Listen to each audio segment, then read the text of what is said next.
যেখানেই বাঘের ভয় সেখানেই সন্ধে হয়, কথাটি প্রবাদ হলেও আজকে আমার সাথে তা পুরোপুরি ঘটে গেল। 24শে জানুয়ারি এই দিনটি কিন্তু প্রতিটা মেকআপ আর্টিস্টই জানে যে তারা কিভাবে কাজ করেছে। আর আমারও কিন্তু একটা ব্রাইড আর দুটো পার্টি মেকআপ ছিল। যেহেতু সময় চলে এসেছিলাম তাই ভাবলাম চলো সময়টা নষ্ট না করে একেবারে তাড়াতাড়ি করে ফুলটা করে নিই। আমি তো সেরকম কিছু ভাবিনি, তুমি তোমার মতো সাজিয়ে দিও।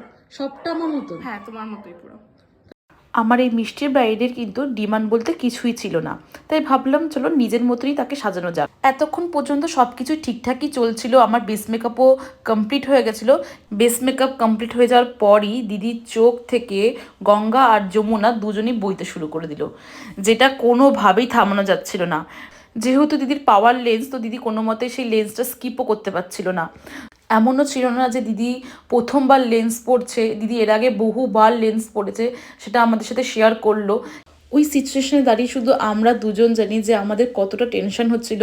সিচুয়েশনটা এমন চলে এসেছে যে কাজল দেবো কি দেবো না এরকম একটা দুবিধায় পড়ে গেছিলাম, কিন্তু দিদি বললো যে না তুমি দিয়ে দাও, পরে যা হবে দেখা যাবে। এতটা রিস্ক নিয়ে কাজ করার পর কিন্তু পরে আর কোনোরকম কোনো সমস্যা হয়নি। দেখো কথা বলতে বলতে কিন্তু আমার লুকসটা কমপ্লিট হয়ে গেছে। তোমরা কিন্তু অবশ্যই দেখে জানিও যে তোমাদের কেমন লেগেছে, দিদির কতটা পছন্দ হয়েছে, তোমরা কিন্তু সেটা এক্সপ্রেশনটা দেখেই বুঝতে পারছো। 2025-26-এর কিন্তু ব্রাইডাল বুকিং শুরু হয়ে গেছে। তো যারা যারা চাইছো আমাকে বুকিং করতে তারা কিন্তু অবশ্যই আমার সাথে কন্ট্যাক্ট করে নিও।